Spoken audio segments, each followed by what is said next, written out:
Hello and welcome back to Yorkshire Talks, where we're speaking to some incredible Yorkshire folk about their lives and journeys here in God's own county, in Yorkshire. Yeah. I'm Matt Jameson. You are indeed. I am. I was trying to remember then if that was me. And I'm Christine Talbot, and I'm known in this region for presenting the ITV Regional News for a long, long time. But we are both good friends, and we both have a passion about Yorkshire and love meeting Yorkshire people and talking to them. Exactly, and listening to about everything that they've been up to. You may know me from a little TV show called Married at First Sight, where I was part of the first LGBT couple on the show back in 2021. But I'm also an event host and presenter, and it's so much fun to be here with you, Christine. It is. It's been great fun. We've had lots of great fun so far, and we've got a brilliant guest today. We've got Siobhan Murphy. Now, you and Siobhan go back quite a long way, don't you? Yeah, we do. We actually used to go at the same gym. We did. And we used to chat away in the jacuzzi. I can remember, usually I'd be sat in the jacuzzi and I'd see you on all the machines, like sweating. And I'd be thinking, I'm just having a great time in the jacuzzi. Yeah. And then you'd come in afterwards and you would have a good chat. And then I can remember seeing, because then I didn't see you for a few years. And then I can remember I was watching Maths and I said, he's so familiar, that guy. And Nick's like, he's good looking and he's gay and he's from Leeds, so you think that you know him. I'm like, no, I do know him. Oh. And then, you know, like when you see somebody out of context, and then it just clicked. And then yeah, we've just been going to loads of events and things together, haven't we, over the last year or so. Well, I'll it's just been really put a little nice. bit of colour on who you are. And colour is the word indeed, because you do bring colour and pizzazz to everything you do. And your journey in this world, you were an interior designer, but you went on interior masterclass with Design Masters with Alan Carr, didn't you? That's right, yeah. About during lockdown, wasn't it? During COVID. Yeah. And then your career took off from there. You've become a celebrity. You're doing all sorts of commissions. You've even got your own range of wallpaper and fabrics, which must be a dream come true, I expect, for you. Oh my God, absolutely, yeah. How did all this begin for you, though? So I've always been interested in like colours and textures and fabrics, and to be honest, my journey started as in fashion. So I went to Leeds College of Art and I studied fashion and accessories there back in the 90s, in the late 90s, and then I kind of. I always loved fashion, but then I kind of got a corporate job. I worked for the NHS for a lot of years, but I'd always do stuff on the side, like some fashion stuff and some interior stuff. And then I'd say maybe like in the last, I guess about 7 years ago, I really started getting into interior design. And so I was doing it for me, doing it for some friends and family. And then yeah, got obviously watched Interior Design Masters the first series, and then got an Instagram message just out of the blue saying, do you want to apply for the next season? Oh wow, so they approached you. So they approached, and I think that's what a lot of casting people do now. They're like looking through Instagram and seeing people, you know, because I think a lot of the time these production companies, they'll have, you know, we want somebody that's a minimalist, we want somebody that's a maximalist, we want somebody that, you know, likes this and likes that. So yeah, and I still had to go through the whole process. Yeah. But yeah, I was like, oh my gosh, yeah, of course I want to apply. That's and amazing. then yeah, when I got the call, it was like, oh my gosh, this is going to be incredible. This is going to happen. Yeah. I'm going on the show. Yeah, and really it's just kind of, you know, obviously I loved doing the show and everything, but since after I'd finished, I was kind of like, I've had this such a exciting experience, I can't go back now to my NHS job. So it kind of really gave me the kick up the backside that I needed to kind of really pursue like my own dreams, really. So your NHS job, was it an admin job or did you work in the healthcare side? Yeah, so I worked for NHS Digital, and I did a lot of like communications, training, events, things like that. And it was quite good. I could be a little bit creative, but I always kind of felt that, you know, I was kind of missing out, you know, on things like, you know, the interior design and things like that. So it wasn't your passion. It wasn't my passion. And no. you needed to do what you were passionate about. Oh my gosh, absolutely. And you know, for the last 4 years, I've just never looked back. It's just been incredible. And I can remember that day. It was actually the day after that the final had aired on TV. And I can remember I was working at home. It was during COVID. My husband was working at home as well. And I can remember opening my laptop and I started doing a bit of work, and I just thought, oh my gosh, I just can't do this anymore. And I just thought, but I physically couldn't. I just felt really sad. And anyway, I shut my laptop down and I went into my husband's office and I just said, I'm handing my notice in, Nick. And he went, oh, yeah. And I went, no, I'm actually going to do it today. And he was like, oh, okay then. And then that was it, you know. So, and it's just been great. Like so many opportunities have come, and then you do one job and then something else comes. And, you know, social media and Instagram has been great for me because it's been such a good platform to, you know, to get noticed and to kind of, you know, put your work out there so people can see what you're actually doing as well and your ideas. Well, it's incredible what you put on your Instagram. I follow you, of course. Thanks. And Cheers. I'm one of your followers.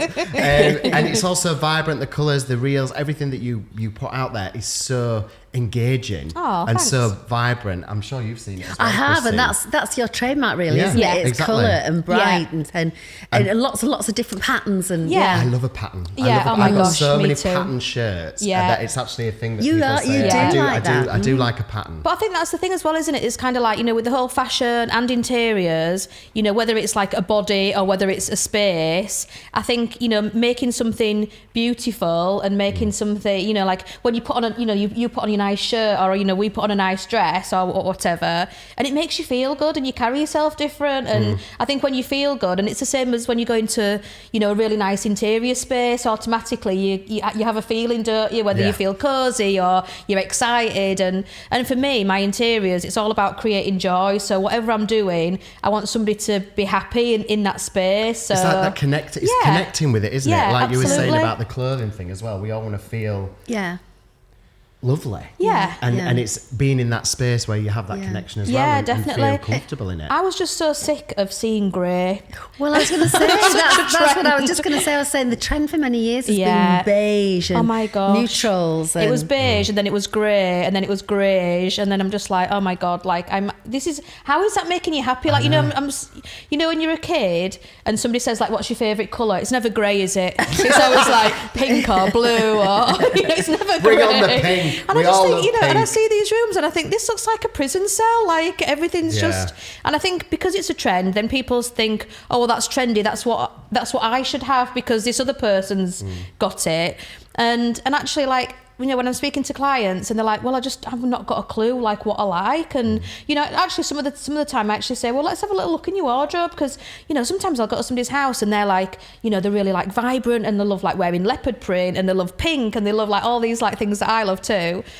But the house is just white and grey, and I'm like, this is not reflecting your personality and what you love. Yeah. And also like things like with collections, and you know, people, you know, spend many years like collecting something, and it's obviously like a passion, and then it's just tucked away in a drawer or in an attic or.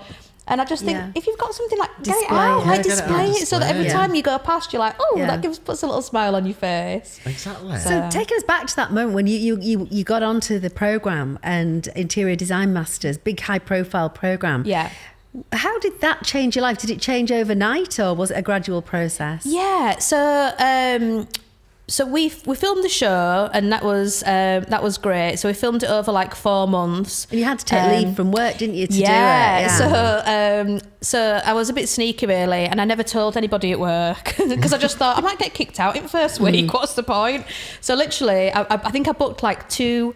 So we what we'd do is we'd have like a week of sourcing, and obviously then I'd be working as well, and then we'd have a week of filming, then it'd be a week of sourcing and a week of filming. So I booked like two weeks annual leave, and then I kept getting through. So it got to the end and I'd run out of annual leave, so I had to basically come clean to my manager at work saying, I've actually been filming a show for the last 3 months and I've used all my annual leave, so now I need to take unpaid leave.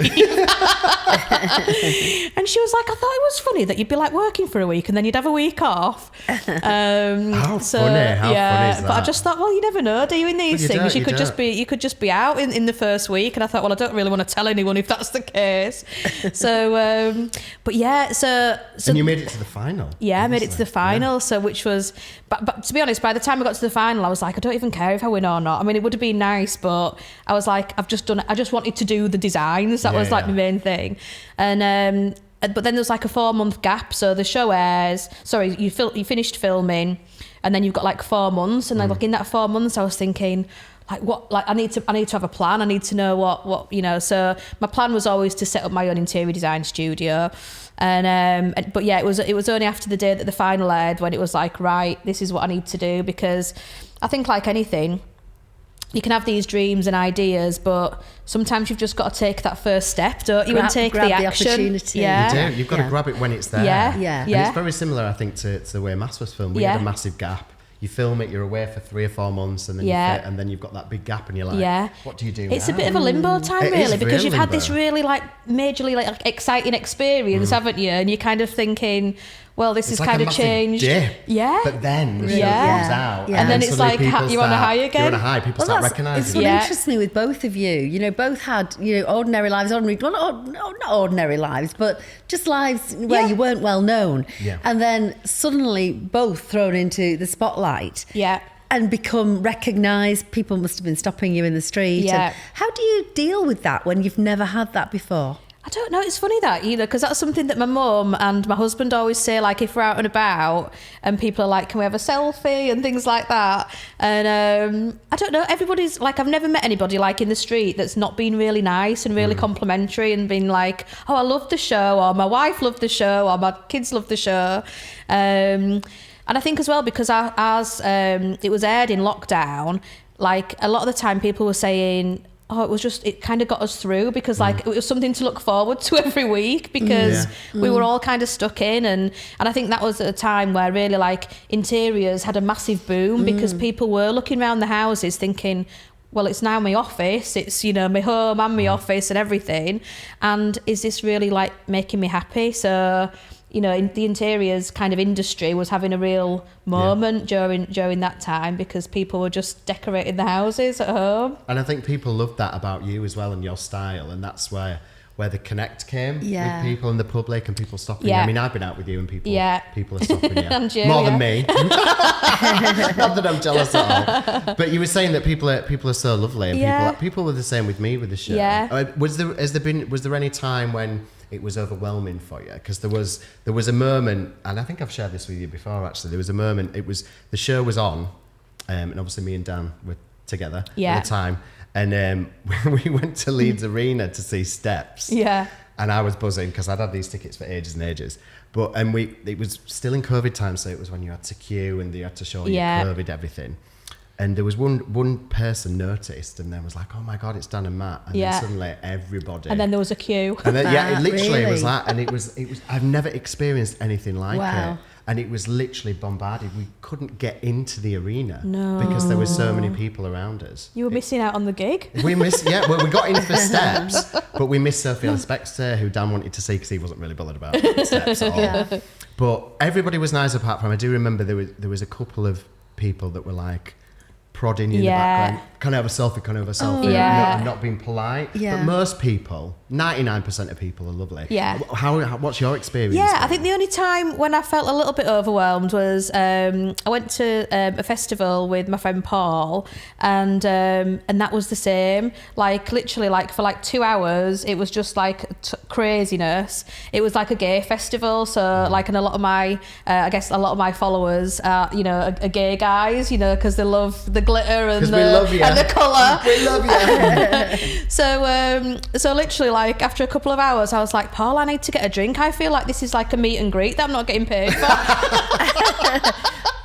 She's sassy. It was lovely though. It was really fun, and obviously everybody was really nice. But I was like, I'm actually like, I'm drying up here. I need a drink. Yeah. Because obviously, like if people are like making an effort to come and like say hi, you'd never want to make them feel bad as well, would you? Yeah. So I think there's a fine line in there. There can be a downside though. I know one of our other guests on Rachel Wolford was talking about after she won The Apprentice, that you for the first time in your life, you're putting your head above the parapet and you're open to whatever anyone wants to say to you and feel that they've got a right to say anything. Yes. Did you have to deal with anything like that? Do you know what? I've never really had much like any like real like negativity or anything. Like definitely not in person, and even like on Instagram, it's got quite a lot of followers on there, and like some people that I know that have got like a similar amount of followers or more, they're saying, we always get like a few like funny messages and like people being mean about us, and I'm just like, I just don't ever get that. And I don't know. I try and just keep my Instagram like super joyful, super positive, and it's very business focused, isn't it? Yeah. And I think that's a great thing. And not many kind of. Do people slide into your DMs? No. Sadly. I actually haven't worked out how to find them if they have. I'll show you. I'll show you where they are. Maybe just haven't had any. Why should I get asked? I'm like, oh, you must get. And I'm like, no, don't actually. No. See, I do. I get quite a lot still. What, Really? nice messages or? Nice messages from blokes. Yeah. Right. And photos. Occasionally, there's been a photo. Yeah. And I'm so bad because I shouldn't really open them, but I do. I have a little look, and I shouldn't do really.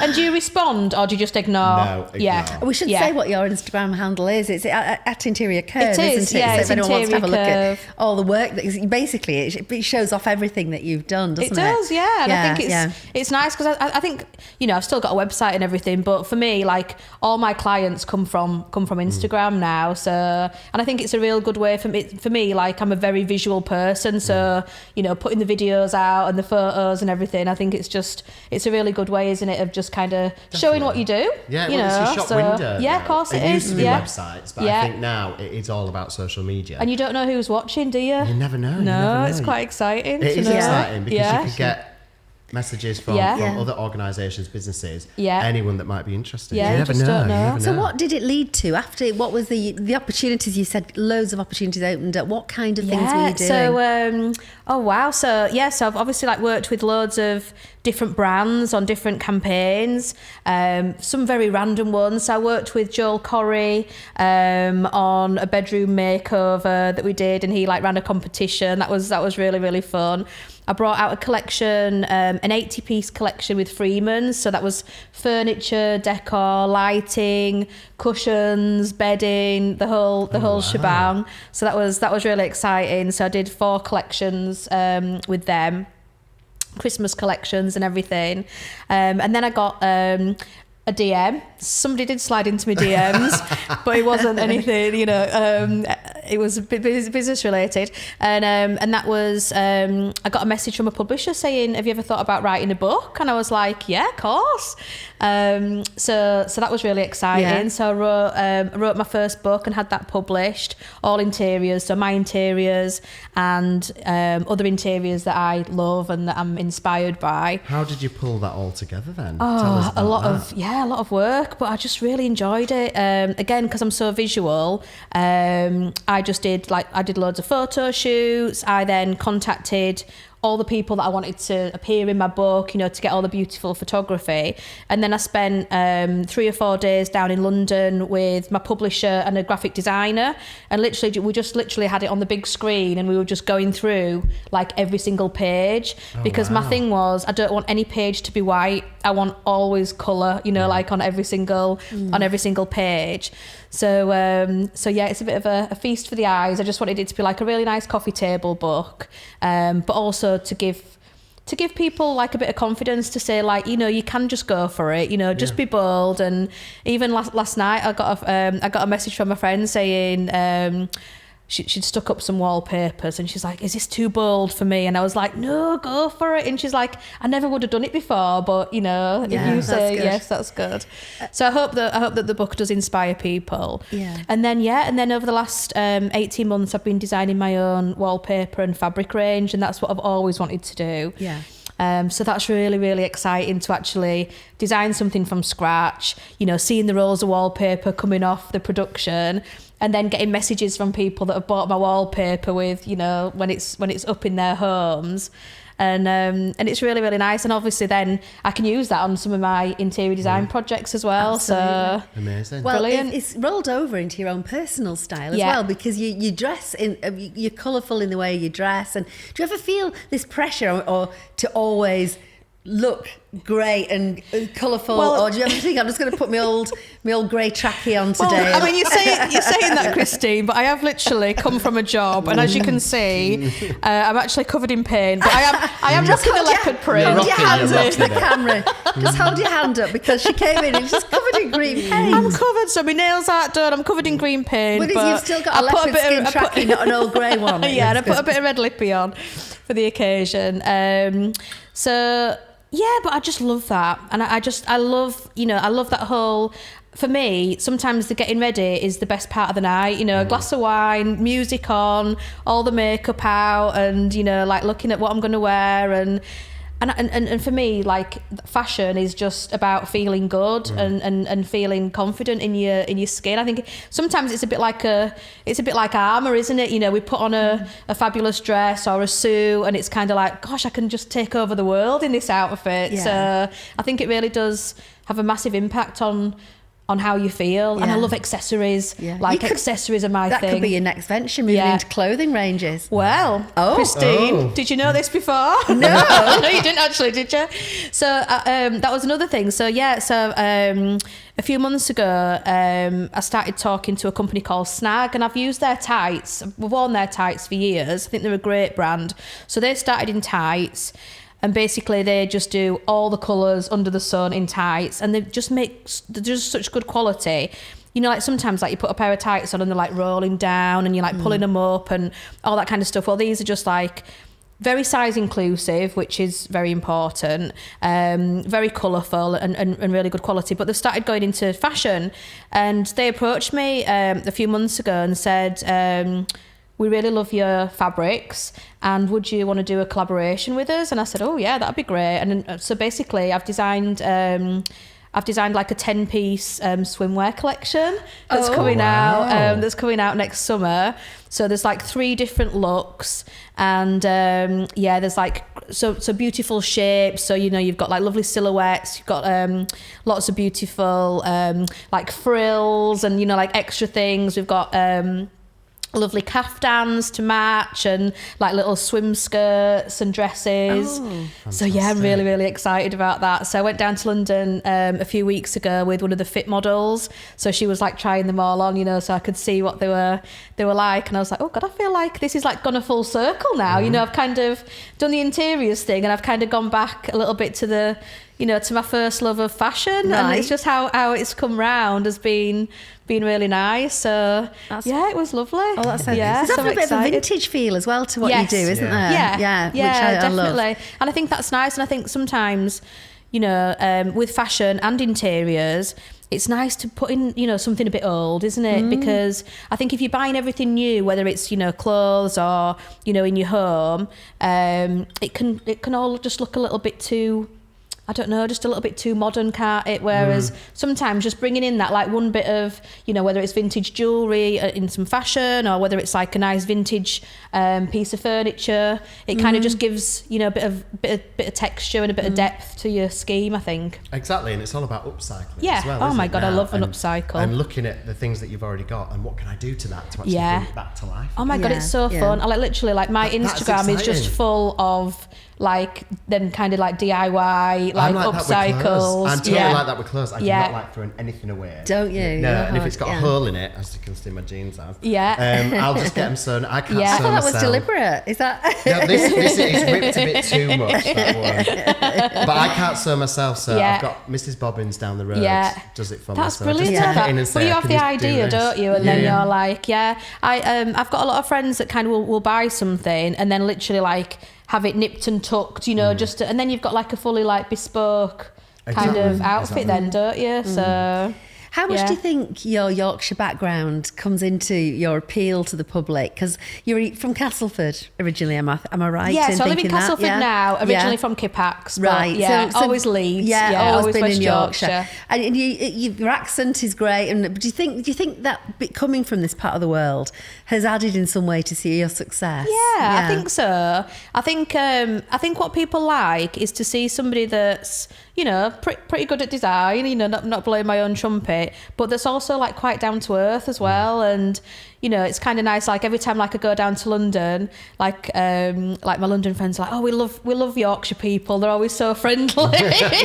We're authentic. I think that's the thing, isn't it? Like, and I go down to London and I might be on the tube or whatever, and I like smile at somebody, like if you like kind of if you meet a stranger like in Yorkshire, you always have a chat, don't you? Like, hiya, you all right? Yeah, what you been up to? Whereas in London, people just think that you're going to nick the handbag, I think, don't you? You start talking to you smile at people and they don't like, even what? look, they like avoid you, don't smile back. Yeah. Like, I find it really odd because it's like we're just not like that here, are we? Like we are, I know it's kind of like a bit cliche, but I think Yorkshire is like, we are just like friendly people, aren't we? We love, and we're quite nosy, you know. I love like meeting a stranger and be like, hey, what do you do? You know, where do you live? Where are you from? But we find it normal, like, don't we? That's like normal to us. Like, it's not nosy, it's kind of just being friendly, isn't it? Finding out things. So as your brand grows, would you be tempted to move down south, you know? And, no, absolutely not. No, because we bought our house 5 years ago,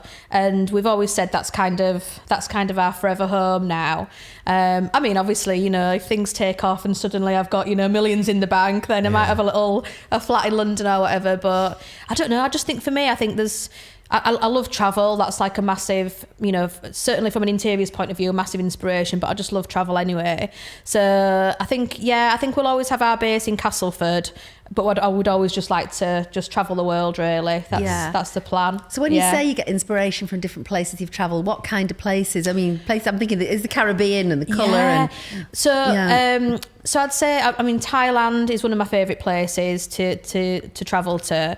But recently, over the last couple of years, I've been going to Marrakesh. And from an interior, you know, if you're an interiors lover, Marrakesh is just an absolute feast for the senses, really. You know, you've got your beautiful ceramics, you've got your rugs, like it's a shopper's paradise, but also just like the riads, like the tiles and everything's just very ornate and very colourful and very beautiful. And I think even just like when you even look at the sky, it's very like peachy and pinky. It's just, I don't know, that whole vibe.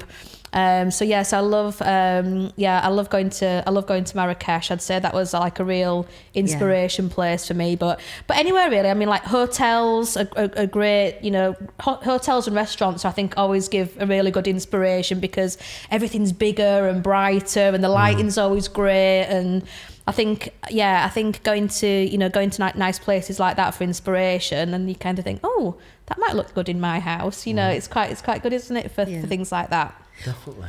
What is the process when someone gets in touch with you and says, can you come round? I don't know what I want, no idea. How do you assess it? Is it based on their personalities? Is it on what they've already got in their house? Yeah, a bit of both, really. I'm very nosy, as we've said, and I just like to ask a lot of questions before I even kind of have an idea or get started. So I like to see the space in person. That's like one thing because I think I like to see where the light's coming in. I like to see what's already in the space, the dimensions. I mean, I can obviously see that, you know, on a computer or online, but for me, it's actually being in that space, you know, to kind of really get an idea of what I think's gonna work. And then I've got a little questionnaire that we go through with my clients, and it's all about, you know, how do you want to feel in the space? How do you want to use the space as well? Because again, people are using the spaces differently now, aren't they? So it might be, you know, you need to have a living room, but you might have to double up as an office during the day, or you might need to, you know, you've got friends to stay, so you know, you might need like an area where there's a sofa bed, that kind of thing. So I ask a lot of questions, and then we talk about colour, talk about patterns. I'll show them some samples and things like that, just to kind of get an idea of kind of, you know, what the vibe is. Obviously, look around the house and see, you know, if they've got inspiration from other areas, and then kind of find out, you know, what furniture do you want to keep, what's going to go, and then that creative process then begins. So then I'll start looking at colours, I'll start putting mood boards and things like that together. I love, I do digital mood boards as well, but I love that whole process of, you know, like textures and the feel of, you know, the different fabrics and the different like wood or metals and wallpapers and things. And I think by seeing that, I usually do it like on a big tray. And I think by seeing that all together could, you know, gives the client like a real feel of how that's all going to come together. And that's the process.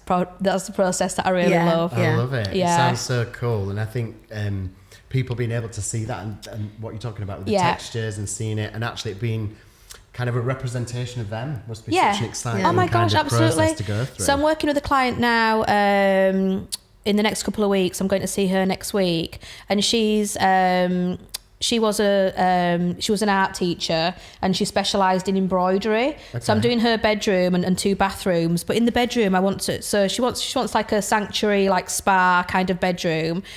But like one of my first questions is, have you got some of your embroideries and things like that we can add in, you know, maybe into some cushions or some artwork, you know, to kind of make that space really personable to her.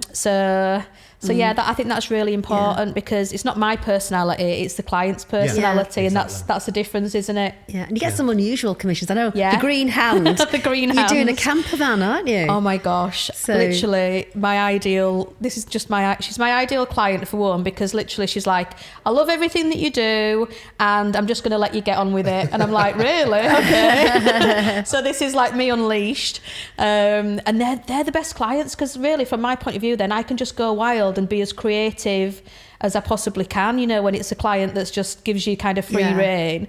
And the brief was, so she's got a big Mercedes Sprinter, so it's a pretty big camper van, but very, you know, quite tired inside, and she just wanted it totally to look like the Beverly Hills Hotel inside. And that's what you've done. So it's like we've got some beautiful soft furnishings in there, loads of wallpapers. We've got panelling. Would you believe? I mean, who puts panelling in a camper van? I love panelling. We've got loads of gold. I love panelling.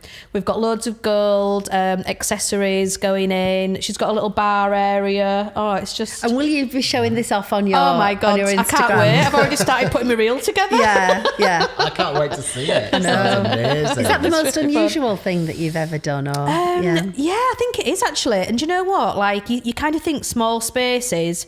You know, I looked at that and I thought, oh yeah, we'll probably do that in 3 days. Well, it's been like 7 full days, and we've been like putting like 12-hour shifts in. We've been doing it in the dark. So sometimes a big space is easier because you've got loads of room to play with, and it's just easier, you know, to get the wallpaper up. Whereas in a small space, it can be a bit tricky. But yeah, well, that's one of the most unusual ones. But the other one that I did in the summer was a slime cafe in London. You're both looking very confused. What's the slime cafe? So this is a commission for a company called Gootopia. And they contacted me. The guy that owns it actually was a producer on Steph's Packed Lunch, so that's how he knew me. Yeah. And he got in touch saying, we're opening this slime cafe. They already had a couple, but they were opening like their big like showcase one. So basically it's a cafe and they have parties. So basically kids come, they have all these cool tables, they get to choose the slime, they get to make the slime from scratch, they're putting in all the glitters and the sequin bits and bobs, and yeah, they just start. That's a great idea. Kids love slime, don't they? And their brief was, we want kind of like an 80s kind of like video games, like loads of neon. So I like designed like specific like wallpapers for them, and yeah, it was actually an old McDonald's restaurant. So it was quite a big space. So that was a really fun project that I did over the summer. So amazing. Yeah, it sounds like every project. The crazier the better. It sounds like every project that you do is a passion project. Oh my gosh, and you absolutely. put your heart and soul into it, which is incredible. Yeah, no one's coming to me for like a neutral Scandi scheme, are they? They're coming for a little bit of bonkers. I just want some white and some brown and some grey. Yeah, I'm like, you can just do that yourself. You don't need me. We were talking earlier though, you were saying how you enjoy having a free reign. Yeah. Well, we were talking about the original kind of interior design program, changing rooms. Oh my God, I used to love it. I know. And they had to turn it round in like a day or something, didn't they? Is that feasibly possible? It always looked a bit bodged, didn't it? It did. There was a lot of MDF. It was MDF city. Yeah. There was a lot of MDF going on. Well, I think that's one of the things that I get asked a lot, or like other interior designers are like, it's not realistic. And I'm like, no, it's not realistic because it's TV. You know, at the end of the day, it's a TV programme. They don't want us to be there like 3 months later. Oh, well, you know, we're still, you know, it's not like Grand Designs, is it? It's kind of people want to see like a quick transformation. That's the idea of it. That's the idea. Yes. I mean, the funniest bits were when they didn't like it though. Yeah, oh and my God. we were all praying that they didn't like it. You could tell they weren't going to like it because we didn't like it, did we, as viewers? And you'd be like, what, you know, and then they're crying. The crying, yeah. Did you ever see that one with Linda Barker though, where she'd made that shelf? Did you ever see that? It was like a swinging shelf. I remember. I know exactly. And they had a prize This lady had a prize collection of teapots. No. And she put these teapots on a swinging shelf, and I'm like, this is not even like as a young person. I was like watching it. I was like, that's not going to work. And then literally it just cuts. And then she comes in the next day, and literally all the teapots are just smashed on the floor. And then Linda Barker's got to break the news to, this person with the prize collection of teapots. I might find that on YouTube. It's definitely on YouTube. I think, did Handy Andy get sacked after that? I think it was one of the. I mean, they had some proper hysterical moments. And I sometimes wondered if the interior designers, like there was Lawrence Llewellyn Bowling, that's where he made his name, wasn't it? Whether they were actually encouraged to do something so outrageous that they'd hate it. It's TV, Christine. Yeah, I know. absolutely. I know. Well, it's a bit like we do know, like we've Married at First Sight. Sometimes you and I have said, why have they paired them together? Yeah. And it's because it's good telly, isn't it? Yeah. And you're shouting at your screen, aren't you? You're just like, why have they done that? But give us the goss then. What was Interior Design Masters like behind the scenes then? Well, do you know what? Like everyone always says like, oh, was it really, really stressful? And for me, I was just literally having the time of my life. Like we got a van, so I had to drive a van for the first time in my life. The van did not go back the same way as I got the van. that's all I'm saying. But yeah, so we got this van. Whereabouts was it filmed? All over. So each of the different locations were mainly down south, to be honest, but each of the locations were different. But then we'd always have studio day, like on a Friday, where you got to find out like who was the best, who's going home, all that kind of stuff. So there's a lot of driving involved. But yeah, so I was never stressed really, because I was just thinking, this is better than spreadsheets and PowerPoint presentations Having a bit of fun. speaking to 200 GPs or pharmacists on a daily basis. So for me, I was just like, I'm living my best life. It sounds like you didn't go into it, because some people, when they say they go into it for the wrong reasons, they go into it to make a name, but you sound like you just went to have a laugh, really. Oh my gosh. And you didn't care about what the outcome was too much. Yeah. I can remember thinking, like, oh my God, I was just like really, really excited about doing like all the interior design stuff. And really like the filming thing just was, it wasn't even like in my head. Do you know what I mean? Like that was just not even, I just really wanted to do like each project. And like when they came through and it was like, you're doing a pet shop or you're doing a hotel, I was like, when as a fledgling interior designer would you actually get those kind of opportunities, for like commercial projects, all very, very different, and to have like really great tradespeople that you're working with, and it was great. And I think I just learned so much like throughout the process. And I think one of the biggest things that I learned was how to use your tradespeople, to, rather than thinking like, oh, I can't do that, thinking, oh, actually, is it possible? Let's, think bigger. So I can remember on the first one compared to the last one, I think on the first one I said to my tradesperson, can you like make me some pelmets? Is that okay? And he's probably thinking, this is like the easiest gig ever. Like this is like easy money. And then I had the same tradesperson when I did the final, and literally I had like the longest list you ever seen. He's like, you've changed. I was like, well, that's good, isn't it? Well, you must have learned so much, like you said, in taking advantage of those amazing opportunities to do those kind of jobs that you wouldn't have had the opportunity to do. Yeah, absolutely. And you've grown in confidence. You were able to say, rather than be, do you not mind? Is it okay? Yes. Like, do it. There you go. Exactly. And I want it done in 10 minutes, okay? Yeah. I think the gossip there, though, is that obviously we do all that, and we try and make it as best as we can, and the producers are always saying, make sure that, you're not just like stapling the wallpaper to the walls or putting it up with Pritt stick. It is actually like a professional stuff. No, we don't do that. Or falls down the next day. But then they do actually go in, so the tradespeople then are booked for a few days after filming, just to do like, just to do like a bit of snagging, a bit of check-in and things like that. And then obviously the clients then decide whether they want to keep it or whether they put it back to just white walls and a clean and surface. Does the show do that then if they make They that will do that, decision? yeah. Right, okay. Yeah. Did anybody ever do that with yours? No, they didn't. Thank goodness. Wow. Oh God, I would have been gutted. Could you imagine? Like literally, like blood, sweat, and tears, like going into That would have been a your right kick design. in the teeth, wouldn't it? You'd have been like, what was wrong with it? It really would. You'd have been gutted. So I think they did on a few, but no, thankfully none of mine got. Well, that's why you made it to the final. Yeah, That's thank you. why you were there. Well, one of the things we do with our guests is we ask you to bring in two things. Yes. First of all, something that says Yorkshire to you. So Yes. have you brought something in, Siobhan? I have. Okay. A big bag of it all. A jumbo-sized bag. Have you been down to Costco? How much tea do you drink, Siobhan? Gosh, we drink so much tea in our house. So for me, like Yorkshire tea is the one thing that I just think's the best. Like it is the best. Like wherever I go in the world, like just nothing compares to Yorkshire tea. So you take Yorkshire tea with you wherever you go? Oh my God, yeah. If I'm going on holiday, yeah, definitely. But also, I don't think it ever tastes the same because it's not Yorkshire water. You know what I mean? Like, it's got to be... Even in London. It's not I mean, because I same. drink a lot, because I don't drink tea Yeah. or coffee, but I drink a lot of water, tap water. Yeah. And Tastes you can different. tell the You can difference. tell. Yeah, you can tell the totally. difference when you drink it. But yeah, I think tea, and I think it's kind of a Yorkshire thing, isn't it? That like, no matter what's happening, you know, there's always a cup of tea. And I think, you know, it's like, it's a social thing, isn't it? You know, like friends come round for a cuppa and you have a little chat, or, you know, if something sad happens, you know, the first thing is, can I get you a cup of tea? Yeah. And it's just kind of, it's just that lovely thing. And there's just, The nothing Yorkshire like tea. good It's old like a Yorkshire heartwarming tea. connection, It isn't is, it? isn't It's it? it's how we I think we comfort should each see if other. Yorkshire Tea would like to sponsor us. Well, yes. Oh my You God, know, that's such a good idea. Hint, hint. Hint, hint, we'll put the bag everywhere. Just send us a few of these. Just provide us with tea. I know, exactly. And we So- also ask our guests to bring us something that means something really special to them as well.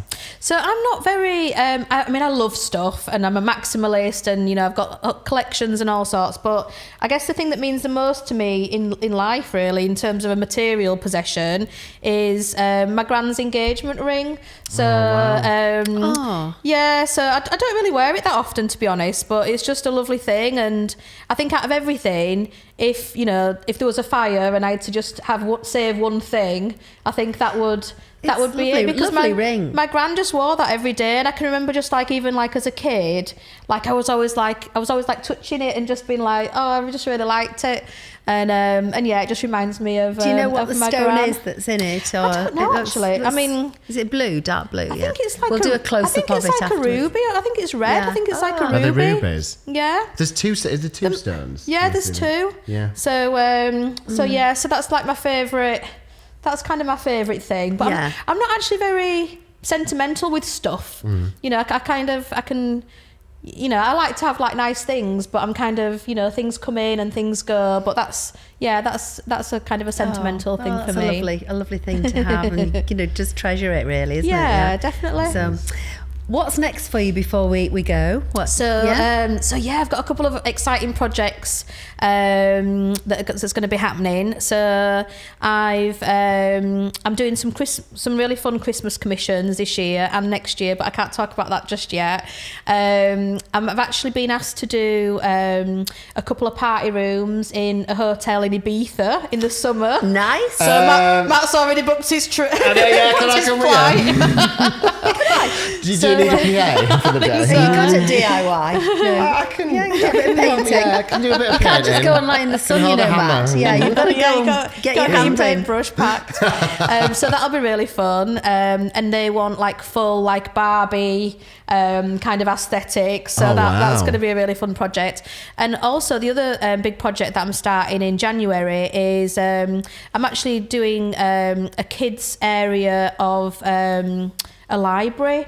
So they've got some funding from the lottery and the Arts Council, and so I'm going to create like a real magical like library space. It's quite a big space actually. So my first initial ideas is like doing like tree houses, like kind of like so kids feel like they're in a tree house, you know, like very cozy, and like clouds and things coming down from the ceiling, and that sounds lovely. very organic. Where is it? Where is so it? it's in Mexborough. So it's Mexborough. Oh, so Yorkshire Council. Yeah, absolutely. Nice So they're little very excited for me to start. So so that's going to be really fun. And again, it's just another random kind of project that I can kind of be really, really creative with. Which is brilliant. What it's all about, and we're looking forward to the swimwear as well. Yeah. Can't wait to see that. We can follow it all on your Instagram page. Absolutely. It's Interior Curves. So Brilliant. It's been absolutely lovely to chat to you. Oh, I wish you you all the too. very best with everything you've got going. It sounds like the world is your oyster. You've got so many nice things happening. Thank you so much for joining us, Siobhan. It's been a You're pleasure welcome. as It's always. been fun. Thank you.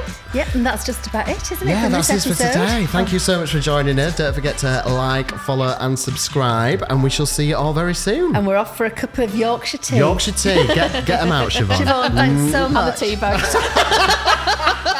I'll into that. Bye-bye for now. See you later.